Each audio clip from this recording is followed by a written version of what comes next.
Hey you guys, it's Barb from Barb and I Budget and welcome to my channel.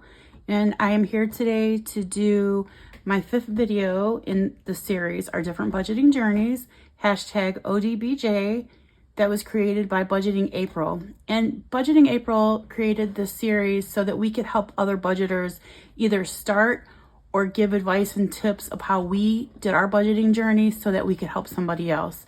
So I'm hoping that one of my videos helps somebody along the way, or I have said something that has resonated with people, and I'm so sad to see the series come to an end, but I understand. So today we're supposed to give our advice, and I would like to say that everybody has told you just start, and everybody has told you, you can go use any tools from the Dollar Tree, or you can use a notebook and a piece of paper, and all of that is true. But my advice to you is, don't beat yourself up. Accept yourself right where you're at and then just start. So knowing that you can't compare yourself to a budgeter who's been budgeting for years, or you can't compare yourself to somebody who makes $100,000 a year if you only make $30,000 a year. You're doing the best you can with where you are today. And if you're doing that, then you're going to be just fine. So yeah, basically just don't beat yourself up. Give yourself some grace. Other people have been budgeting a lot longer than you, and they still don't have it right. Nobody's perfect. All of our journeys are different. You might make mistakes. That's okay. Just get back on and start budgeting again. And then once you start or you get back on, you don't have to have fancy stuff like everybody else has told you. It's okay to have a notebook and a pen or pencil, piece of paper, the back of an envelope, whatever you can use. And then if you want to do some kind of savings challenges, you don't have to buy the challenges that fit into the envelopes or anything like that. You can make your own. When I first started budgeting, I just had a notebook that I wrote out 26 weeks because I get paid bi-weekly, and I wrote 1 through 26 and the amount that I wanted to save each week. And that's how I started doing a savings challenge. So I just don't worry about having expensive, fancy things right now. It'll come. And once again, give yourself grace that you don't have those things. You just started budgeting. And I guess in both of those areas, it also leads to don't compare yourself to other people. And I know that other budgeters have told you this, but when you start comparing yourself to other people, that's when you get anxious, and anxiety will steal your joy, and don't let that happen. Well, try your best not to let that happen. When I first started budgeting, the anxiety was unreal for me. But I feel like I had already had anxiety because I just never had enough money to do anything, and it just came along. And I'm not saying that, I'm perfect and I never am anxious about how much money I'm going to stuff into my envelopes, because it does happen. But when I first started budgeting, I was dreaming about it. I was dreaming about stuffing envelopes. I was obsessed, and I had to take a step back and really reevaluate what it was I was doing. Why am I doing this? If it's not making my life better, what am I doing it for? And I had to really think about it, and I had to really bring myself back to reality and try to get rid of the anxiety over budgeting, because it's okay to make mistakes, and it's okay to only have $20 to stuff in an envelope. That's how it was for me when I first started. I paid all my bills, and I had $20 for my sinking funds. That was it. I didn't have $1 for savings challenges.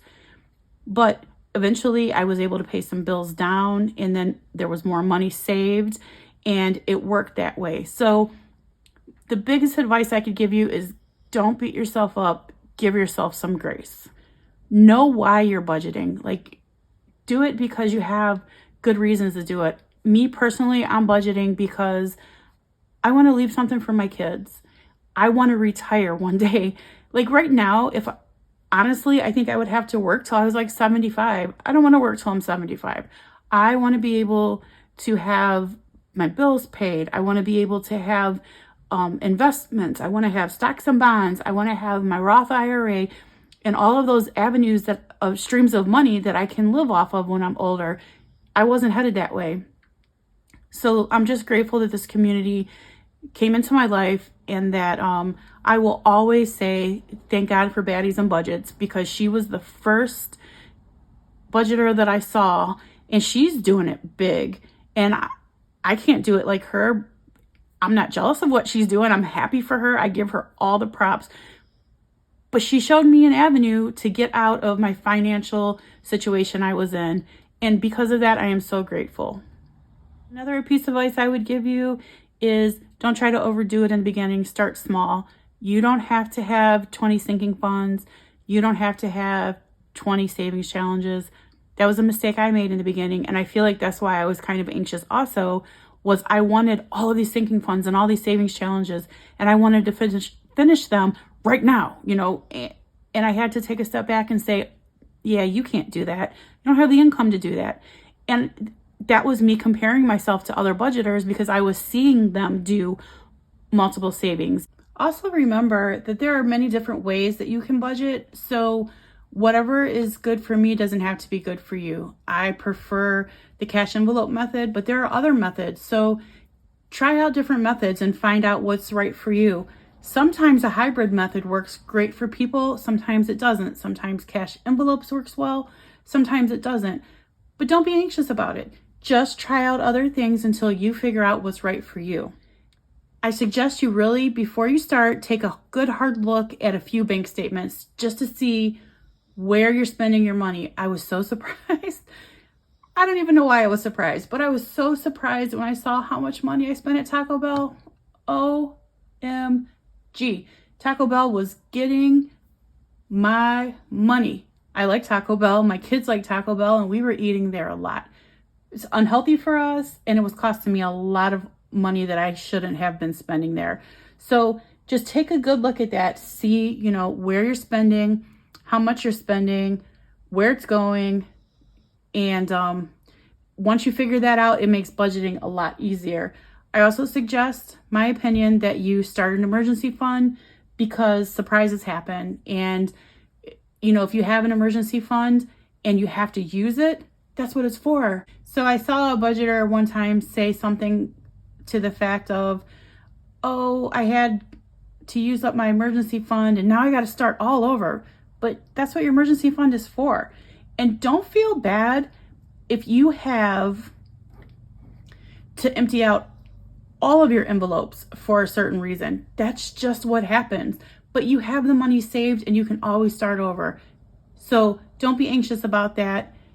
Don't worry. Just be consistent and everything will be okay. Know that surprises are coming. Surprises will happen. Pop-ups they're called, or emergencies or whatever, they're going to happen. Just prepare for them. So prepare for them by having that emergency fund. And the last thing I want to say is try to be consistent. Every time you get paid, stuff your envelopes or do your hybrid method or however you budget. Just be consistent because consistency is definitely key. So from my point of view, you know, anxiety and worry and beating myself up was part of the reason why I had a hard time beginning my budget, because, you know, it was the comparison of comparing myself to other people. It was worrying that I didn't have enough money to stuff my envelopes. It was, and this is something I still really kind of struggle with, is I just want more money. So I'm outside hustling and I should probably be home with my family, but it's not below me to side hustle and DoorDash or Uber Eats.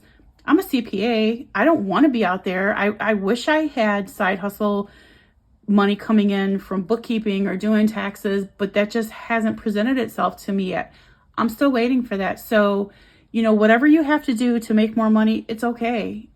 So those are my words of advice. Like, try not to be anxious, you know, just try not to worry. You're going to do okay. It's going to be all right. Make sure you try the different methods until you find what's right for you. And before you do that, I really suggest you look at your bank account, make sure you know where you're spending your money, how you're spending your money, so you have a game plan going in. Set up an emergency fund because surprises are going to happen, and be consistent. And I want to thank you guys for watching my 5 videos in this series. I appreciate it so much. And thank you to all my new subscribers. I've gained a lot during this time, and I'm so appreciative of that. And if you're new here and you haven't subscribed yet, what are you waiting for? I'm just kidding. Please consider subscribing if that's what you're interested in. And thank you so much. please hit the like button, leave me a comment. We can discuss anything you would like to discuss. Oh, that's another thing. Don't be afraid to reach out and ask for help. Like, there's a whole community of very, very helpful people out here. And not one time have I left somebody a message and they came back nasty with me. Never. These people are, this community, I should say, is so supportive. So if you need help, just reach out, ask somebody, ask me, send me a message. I'll reply to you and I'll give you the best advice I can, and you can take it or you can leave it. And with that, I want to thank you again. And everybody, please remember that Jesus loves you. I do too. And thank you so much for being part of my journey. Have a great day.